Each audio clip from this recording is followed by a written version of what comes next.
রিকশায় মায়ের কোলে স্কুল ড্রেস পরা ছোট শিশু, মায়ের ঘাড়ে স্কুল ব্যাগ ফ্ল্যাক্স।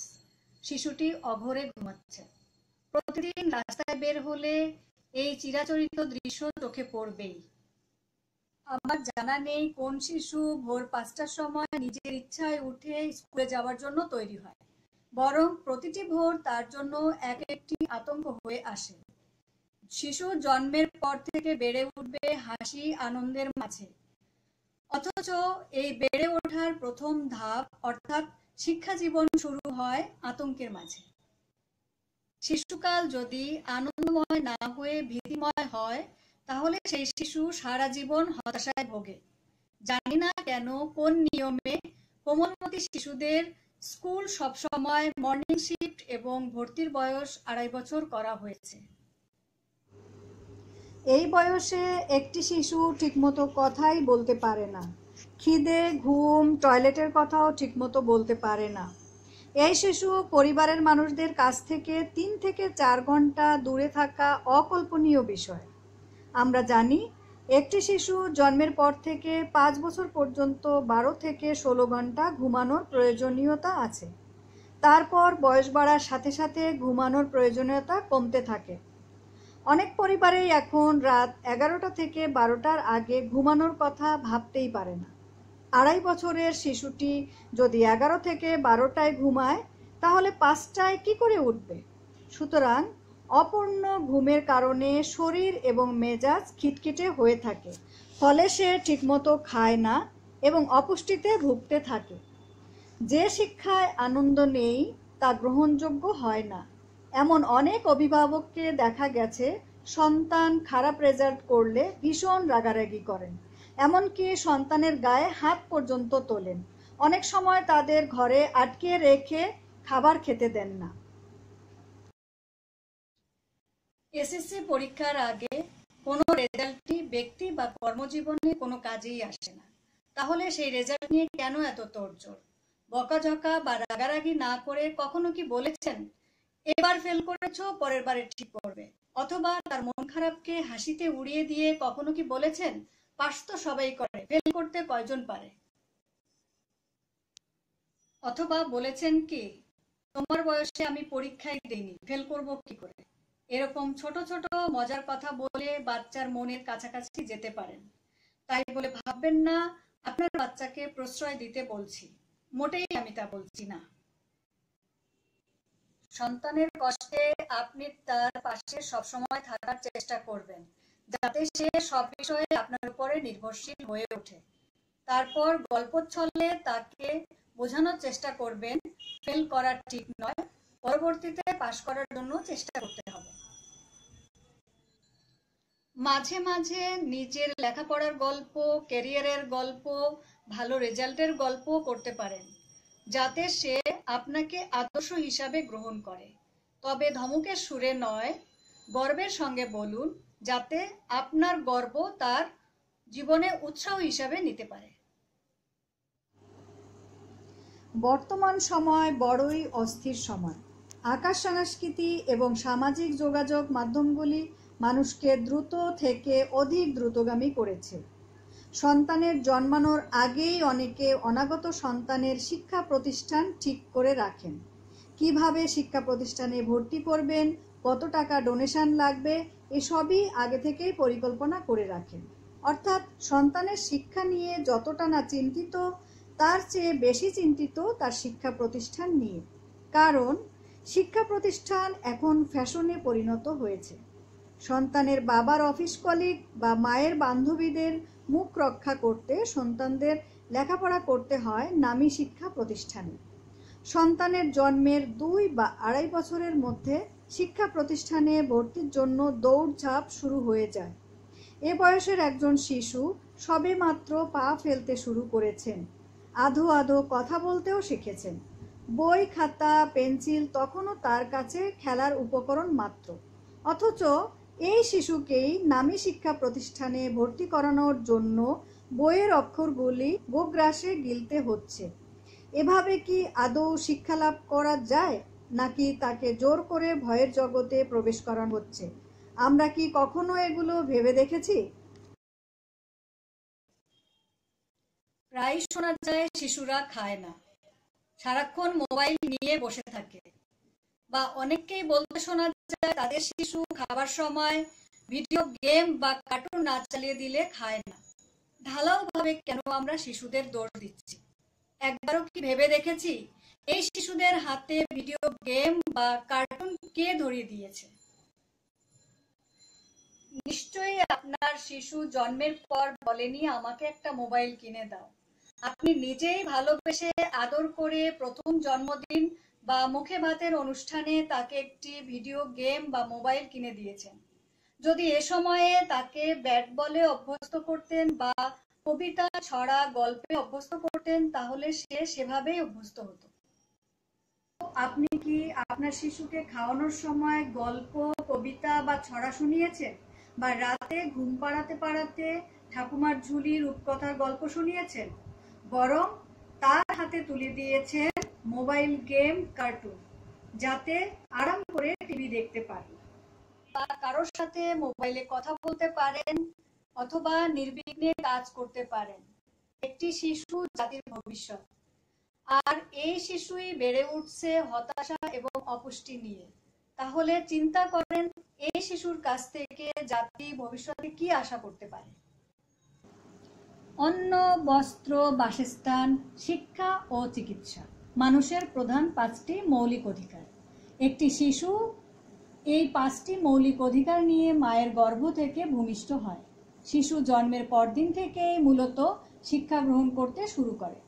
প্রথম শিক্ষক তার মা, কারণ মাকে দেখে শিশু প্রথমে অনুকরণ অর্থাৎ শিক্ষা গ্রহণ করতে শুরু করে। প্রতিটি শিশু সাধারণত 6 মাস বয়স থেকেই কথা বলতে শুরু করলেও পরিপূর্ণ কথা বলতে সময় নেয় 3 থেকে 5 বছর বয়স পর্যন্ত। এ বয়সটাকে বলা হয় শিশুকাল। কথায় বলে শিশুকাল যায় হেসে খেলে। পরবর্তীতে এই শিশু তার শিক্ষা জীবনে প্রবেশ করে, অর্থাৎ জীবন সম্পর্কে বোধ তৈরির জন্য তাকে প্রাতিষ্ঠানিক শিক্ষা গ্রহণের জন্য হাতেখড়ি দেওয়া হয়। এটা অতীতের ঘটনা। 90 দশকের আগে পর্যন্ত মানুষের জীবন স্বাভাবিক রেখায় সামনে এগিয়ে যেত। একটি শিশুর জন্মের পর স্বাভাবিক বেড়ে ওঠার মতো প্রাতিষ্ঠানিক শিক্ষা গ্রহণ করাটাও স্বাভাবিক ছিল। শিশুকে নিয়ে, তার ভবিষ্যৎ নিয়ে পরিবার এত অস্থির হতো না। সন্তানকে স্কুলে ভর্তি করে মা বাবা মনে করতেন তার শিক্ষাজীবনের এবং ভবিষ্যৎ রচনার দায়িত্ব শিক্ষকের বা শিক্ষা প্রতিষ্ঠানের হাতে হস্তান্তর করা হলো। তাছাড়া একাধিক সন্তান নিয়ে মা বাবা থাকতেন তাদের খাদ্য, অর্থ যোগানে ব্যস্ত। সন্তান নিয়ে এত চিন্তা করার সময় কোথায় তাদের? প্রাইমারি স্কুল থেকে শিক্ষকদের মধ্যে ছাত্রছাত্রীদের ভবিষ্যৎ গড়ার দায়িত্ব চলে আসত। অধিকাংশ সময়ে নবম শ্রেণীর শিক্ষার্থীদের গ্রুপ নির্বাচন পর্যন্ত করে দিতেন স্কুলের শিক্ষক, অর্থাৎ স্কুলের শিক্ষক বলে দিতে পারতেন তার কোন ছাত্র কেমন, কোন ছাত্র ডাক্তার হবে, কোন ছাত্র ইঞ্জিনিয়ার হবে, বা কোন ছাত্র কোন বিষয় নিয়ে পড়াশোনা করতে পারবে। বর্তমান শিক্ষা ব্যবস্থা মোটেই শিশু বান্ধব নয়। আগে আদর্শ লিপি দিয়ে শিশু তার প্রাথমিক শিক্ষা শুরু করত। দ্বিতীয় শ্রেণীতে ওঠার পর প্রথম ইংরেজি অক্ষরের সঙ্গে পরিচিত হতো। মাত্র 6টি সাবজেক্ট নিয়ে পঞ্চম শ্রেণী পর্যন্ত শিক্ষা লাভ করা হতো, আর ষষ্ঠ থেকে অষ্টম শ্রেণী পর্যন্ত 8টি সাবজেক্টের শিক্ষা দেওয়া হতো। শিশুদের জন্য মজার মজার ছড়া, গল্প, কবিতা সমৃদ্ধ বই ছিল পাঠ্য হিসাবে। সুর করে, ছন্দে, আনন্দে এসব বই শিশুরা পড়ত। বইয়ের মধ্যে প্রাণ খুঁজে পেত, আনন্দ নিয়ে শুরু হতো শিশুর প্রথম শিক্ষা জীবন। তাছাড়া আদর্শ লিপিতে লেখা থাকতো মহামনীষীদের জ্ঞানের কথা এবং উপদেশমূলক লেখা, যা শিশুর শিক্ষা জীবন এবং চরিত্র গঠনে সহায়ক ভূমিকা পালন করত। শহর কিংবা গ্রাম, অধিকাংশ মা তার শিশুকে আজকাল খেলনা হিসাবে মোবাইল গেমস বেছে দিচ্ছেন। ছোট বয়স থেকে গেমসের প্রতি আসক্ত হয়ে শিশু অকালে চোখের জ্যোতি হারাচ্ছে। ফলে পাওয়ারফুল গ্লাসের চশমা পড়তে হচ্ছে শিশুদের। কোনো মা বাবাই আজকাল শিশুকে গল্পের বই কিনে দিচ্ছেন না, বছরে একবার 21শে বইমেলা হচ্ছে রাজধানীতে। এই মেলা এখন আর বই প্রেমীদের মিলন মেলায় সীমাবদ্ধ নেই। এখানে বইয়ের বদলে খাবারের দোকান বেশি দেখা যায়। ফলে পরিবার নিয়ে কিছুটা বিনোদন বা সময় কাটানোর স্থান হিসেবে বইমেলা বেশি জনপ্রিয় হয়ে উঠেছে। এখানে এসে মা বাবা শিশুকে কয়েকটা বই আর কার্টুন সিরিজ সিডি কিনে দিচ্ছেন। সারা বছর জুড়ে এটাই তাদের বই কেনার নমুনা হিসাবে ধরে নেওয়া হচ্ছে। বর্তমানে কোমলমতি শিশুরা স্কুলে গিয়ে 10 থেকে 12টা বই পড়ছে। এসব বইয়ে নেই কোনো সহজ সরল কবিতা, গল্প, ছড়া, নেই নামী লেখকদের শিক্ষণীয় কোনো লেখা, বরং সেই স্থানে প্রতি বছর প্রচার সর্বস্ব তথাকথিত লেখকদের মানহীন লেখা জুড়ে দেওয়া হচ্ছে। ফলে শিশুদের কাছে এই শিক্ষা হয়ে পড়ছে শাস্তিমূলক। পড়ার মধ্যে আনন্দ না থাকায় অধিকাংশ শিশুর মন হতাশায় পরিণত হচ্ছে। অথচ শিশুরা খেলতে খেলতে শিখবে, এটাই স্বাভাবিক বিষয়। কোমলমতি এসব শিশুদের পাশ ফেল শব্দটার সঙ্গে পরিচয় হওয়ারই কথা নয়, অথচ অভিভাবকরা পাশ ফেল নামক এক ভয়ঙ্কর খেলায় মেতে উঠেছেন, যার পরিণতিতে দেখা যায় শিক্ষার প্রতি অনাগ্রহ এবং জীবনের প্রতি হতাশা বেড়ে যাচ্ছে। শিশুরা এই কঠিন কঠোর জীবন থেকে মুক্তি পেতে অনেক সময় মরণ ব্যাধি মাদকের কাছে আশ্রয় নিচ্ছে। আজকাল প্রায়ই সংবাদ শিরোনাম হতে দেখা যাচ্ছে ছাত্রী শিক্ষকের দ্বারা ধর্ষণের শিকার হয়ে আত্মহত্যা করেছে, অথবা কোচিং না করায় শিক্ষার্থীকে অপমান করেছে, বা নকলের দায়ে টিসি দেওয়ার কারণেও শিক্ষার্থী আত্মহত্যা করেছে। এ ঘটনায় একচেটিয়া কাউকে দোষারোপ করা যাবে না। নকল করা যেমন অন্যায়, আর নকল করে ধরা পড়লে ক্ষমা চাইলে সুযোগ না দেওয়াও অন্যায়। শিক্ষক কোনো আলাদা ব্যক্তিসত্তা নয়। শিক্ষক আমাদেরই কারো না কারো আত্মীয় স্বজন। শিক্ষক ছাত্রীকে খারাপ প্রস্তাব দিচ্ছে, এটা সেই শিক্ষকের পারিবারিক শিক্ষার অভাব। মনে রাখতে হবে, একজন অভিভাবক নীতি হারালে শিক্ষকও নীতিহীন হয়ে পড়েন। তবে শিক্ষক নীতিহীন হলেও অভিভাবক নীতিবান হলে শিক্ষা ব্যবস্থা ঠিক থাকে। অর্থাৎ একজন শিক্ষক নীতিহীন হলে তাকে শাস্তিমূলক চাকরিচ্যুত করা যেতে পারে। এ থেকে আর 5টা শিক্ষক শিক্ষা গ্রহণ করবেন। তবে অভিভাবক নীতিহীন হলে তার জন্য কি শাস্তি হতে পারে এটা আমার জানা নেই। আজকের শিক্ষক সমাজ তাদের আদর্শ থেকে সরে গেছেন। তবে এককভাবে শিক্ষকদের দোষারোপ করলে চলবে না। অধিকাংশ অভিভাবক তাদের সন্তানদের ভালো স্কুলে ভর্তি, ভালো রেজাল্টের আশায় এসব শিক্ষকদের ব্যবহার করে থাকেন।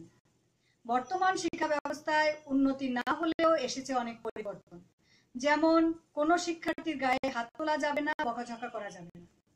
শিক্ষার মান দিন দিন নিম্নমুখী হচ্ছে। এর অনেক কারণ আছে। বাংলা বা ইংলিশ ব্যাকরণ বর্তমান সময়ে গুরুত্ব দিয়ে পড়ানো হয় না। ফলে শিক্ষার্থীরা সমার্থক শব্দ এবং বাক্য গঠনে অনেক দুর্বল। পাঠ্য বইয়ে জানা বা আগ্রহ নিয়ে পড়ার কোনো বিষয় না থাকায় দিন দিন শিক্ষার্থীরা পড়ার প্রতি আগ্রহ হারাচ্ছে। বর্তমানে প্রত্যেক স্কুলেই প্রায় দেখা যাচ্ছে অভিভাবক প্রতিনিধি নামে একটি সংগঠন করা হচ্ছে। বিশেষ ঘটা করে নির্বাচনের মাধ্যমে এই অভিভাবক প্রতিনিধিগণ নির্বাচন করা হয়। শুধুমাত্র ব্যক্তি স্বার্থ ছাড়া স্কুলে অভিভাবক প্রতিনিধিদের দায়িত্ব কি বা স্কুলে কেন এই সংগঠনের দরকার আদৌ আমার জানা নেই। আমার জানা মতে স্কুলে ম্যানেজিং কমিটি থাকে। এলাকার গণ্যমান্য ব্যক্তিদের নিয়ে একটি কমিটি গঠন করা হয়। তবে স্কুলে তাদের বিশেষ কোনো ভূমিকা থাকে না। এই কমিটি শুধুমাত্র শিক্ষক নিয়োগ এবং স্কুল উন্নয়নে কার্যকরী সিদ্ধান্ত নিতে পারতেন। বর্তমান সময়ে এসব অভিভাবক প্রতিনিধিরা নিজেদের সন্তানদের ভালো রেজাল্টের আশায় শিক্ষকদের জিম্মি করে রাখেন। তারা কখনো নিজ বাসায় শিক্ষকদের দিয়ে পড়ান, আবার কখনো কোচিং করাতে বাধ্য করেন। আবার অনেক অভিভাবক শিক্ষকদের টাকা দিয়ে কিনে রাখেন। আজকাল অনেক অভিভাবক নিজেই ক্ষমতাবান বা ক্ষমতাসীন ব্যক্তিদের ছত্রছায়ায় বেড়ে ওঠে ক্ষমতাধর। এসব অভিভাবকরা নানান রকম ভয়ভীতি দেখাতে থাকেন শিক্ষকদের। মানুষ যখন কোণঠাসা হয়ে পড়ে তখন উঠে দাঁড়াবার চেষ্টা করে, যার পরবর্তী পরিণতি আজকের শিক্ষকদের নৈতিক স্খলন এবং শিক্ষা বাণিজ্য। স্কুলে ম্যানেজিং কমিটি বা অভিভাবক কমিটি যদি সক্রিয় হয় এবং প্রতিবাদ করে, তাহলে কোনো স্কুলের শিক্ষকই কোচিং বা অবৈধ কোনো কাজের সঙ্গে জড়িত হতে পারত না। শিক্ষকদের এককভাবে দোষারোপ করা যাবে না, দোষ মূলত অভিভাবকদের। তারা নিজেদের স্বার্থে নিজের সন্তানের ভালো রেজাল্টের আশায় শিক্ষকদের দিয়ে অবৈধভাবে কোচিং করাতে বাধ্য করেন। মনে রাখতে হবে, এই শিক্ষকই কোনো না কোনো অভিভাবকের সন্তান এবং এই শিক্ষকই কোনো না কোনো শিক্ষার্থীর অভিভাবক। প্রত্যেক শিক্ষক যদি শিক্ষার্থীকে নিজের সন্তানতুল্য মনে করেন, তাহলে কখনোই শিক্ষক শিক্ষার্থীর খারাপ চাইতে পারতেন না। শাসন করা তারই সাজে সোহাগ করেন যিনি, এই কথাটির মধ্যে অন্তর্নিহিত আছে কেবলমাত্র ভালোবাসতে পারলেই শাসন করার অধিকার জন্মায়। শিক্ষক আদর্শের প্রতীক। সেই শিক্ষক যখন ক্লাসে বা ক্লাসের বাইরে শিক্ষার্থীকে কোচিং করার জন্য অনুরোধ করেন, তখন শিক্ষার্থীর কাছে তিনি আর আদর্শের প্রতীক থাকেন না, শিক্ষক হয়ে পড়েন একজন অপরাধী। একজন অপরাধীকে মন থেকে কেউ শ্রদ্ধা করতে পারে না। হয়তো এ কারণে শিক্ষক ও শিক্ষার্থীর মাঝে দূরত্ব তৈরি হয়েছে, ভেঙে গেছে পারস্পরিক শ্রদ্ধাবোধ। শিক্ষার্থীর কাছে নিজের ভাবমূর্তি রক্ষার দায়িত্ব শিক্ষকের। প্রতিটি শিশু এক একটি সুন্দর প্রজাপতি। শিশুরা পবিত্রতার প্রতীক, আর এই পবিত্র শিশুদের সুন্দরভাবে গড়ে তোলার দায়িত্ব আমাদের।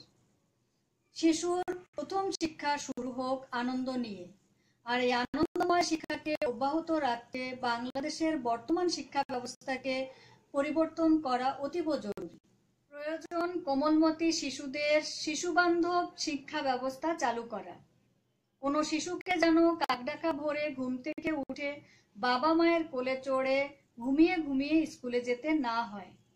যে বয়সে শিশুদের হাতে খেলনা থাকার কথা, সে বয়সে যেন তাদের হাতে পেন্সিল রাবার না থাকে। যে বয়সে শিশুরা পুতুল বিয়ের মজা করবে, সে বয়সে যেন তাদের পাশ ফেলে চিন্তা করতে না হয়। এমন একটি শিক্ষা ব্যবস্থা চালু করতে হবে আমাদের কোমলমতি শিশুদের জন্য। আর মনে রাখতে হবে, আজকের বেড়ে ওঠা শিশু আগামীর রাষ্ট্রনায়ক। যদি আমার ভিডিওগুলো ভালো লেগে থাকে তাহলে প্লিজ সাবস্ক্রাইব করুন। ধন্যবাদ।